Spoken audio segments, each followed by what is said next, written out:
Praise దిలాడండి, వందనాలు. మరి ఈరోజు మనం ఎస్తేరు గ్రంథంలో నుంచి మనం ధ్యానించుకుందాము. 4వ అధ్యాయము 16వ వచనంలో, నీవు పోయి షూషాను నందు కనబడిన యూదులనందరినీ సమాజ మందిరమునకు సమకూర్చి నా నిమిత్తము ఉపవాసం ఉండి 3 దినములు అన్నపానములు చేయకుడి. నేను నా పనికత్తులు కూడా ఉపవాసం ఉందుము. ప్రవేశించుట న్యాయ వ్యతిరేకంగా నున్నను. నేను రాజు వద్దకు ప్రవేశించేదును. నేను నశించేదును. ఎస్తేరు గ్రంథంలో మరి ఈ వాక్యము 4వ అధ్యాయం 16వ వచనంలో రాయబడి ఉంది.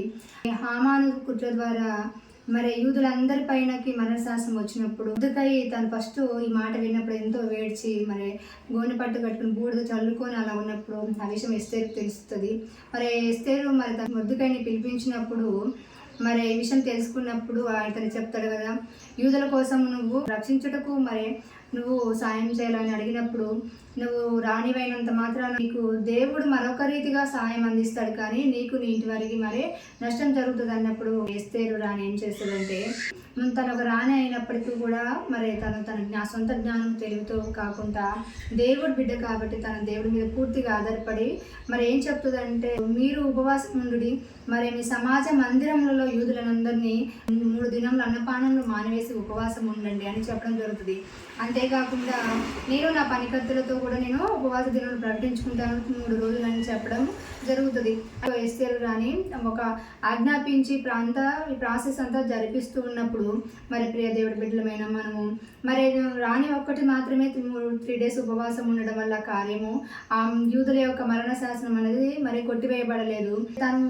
తనకు వచ్చిన తన జాతి వారి పైకి మరి తనపైకి వచ్చిన ఆ సమస్యను బట్టి మరి తను ఎంతగానో యుక్తిగా ఆలోచించి తన ఉపవాసం అనేది ప్రకటించుకోవడమే కాకుండా మరి తన జాతి వారందరూ ఉపవాసం ఉన్నప్పుడు మరి 3 డేస్ ఉపవాసం ఉండి ప్రార్థించినప్పుడు ఏమవుతుందంటే, రాజు సమ్ముఖములకు తను వెళ్ళినప్పుడు మరి వెళ్ళి ఈ విషయంలో మరి తన ప్రాణాన్ని పణంగా పెట్టి మరి దేవుని యందు నిరీక్షించి ఆధారపడి ఎంతో మరి దేవుని యందు శక్తిని తెలుసుకున్నదై మరి ప్రార్థించడం జరుగుతుంది. అంతేకాకుండా మన జీవితంలో కూడా ఉపవాసం అనేది మరి 1 రోజు 2 రోజులు ఉంటే జరగదా అంటే దేవుడి కార్యము జరుగుతుంది. కానీ మన సమస్య ఎంత పెద్దది, సమస్య ద్వారా ఎంతమంది ఇబ్బంది పడుతున్నారని మనము ఆ సమస్య తీవ్రతను గమనించుకొని మరి అదే విధంగా మనము ప్రార్థించినప్పుడు దేవుడు కార్యాలు మరే జరుగుతూ ఉంటాయి. మరణ శాసనం అనేది కొట్టివేయబడుతుంది. అంతేకాకుండా మనం పై అధికారుల దగ్గర మరి ఏదైనా ఇబ్బందికరమైన పరిస్థితి ఉన్నప్పుడు మరణ శాసనం అనేది కొట్టివేయబడుతుంది. ఎలాంటి ఇబ్బందికర పరిస్థితి అయినా కూడా, ఎలాంటివి వేదనకర పరిస్థితి అయినా కూడా అది మరి దేవుడు మరి మనం ప్రార్థించినప్పుడు అవి అన్నిటిని కొట్టివేసి మామూలు స్థితిగా తీసుకురావడం జరుగుతుంది. ఈ వాక్యం ద్వారా మనం ఏం మరి యోనా గ్రంథంలో చూసినప్పుడు 3వ అధ్యాయం 5వ వచనం, నినివే పట్టణపు వారు దేవుని యందు విశ్వాసం ఉంచి ఉపవాస దినం చాటించి గనులనేమి అల్పులనేమి అందరూ గోనెపట్టు కట్టుకునిరి. అయితే మరి యోనాకి దేవుడు 2వసారి ప్రత్యక్షమయ్యి నినివే పట్టణానికి పొమ్మన్నప్పుడు వెళ్ళి మరి ఆ పట్టణం అంతా మరి 3 దినాలు ఎంత ప్రయాణించినంత విస్తారంగా ఉన్నప్పటికీ 1 దినము ప్రకటించి మరి నినివే పట్టణకి మరి మరణమై వస్తుందని ప్రకటించినప్పుడు ఆ ప్రజలందరూ ఉపవాసం ఉండి మరి రాజు కూడా ఈ విషయం విన్నప్పుడు రాజు కూడా తన సింహాసనం దిగి ఉపవాసం ఉంటాడు. అంతేకాకుండా తన యొక్క జంతువులు, మేకలు, అలాంటివి పశువులను కూడా ఉపవాసం ఉంచుతారు.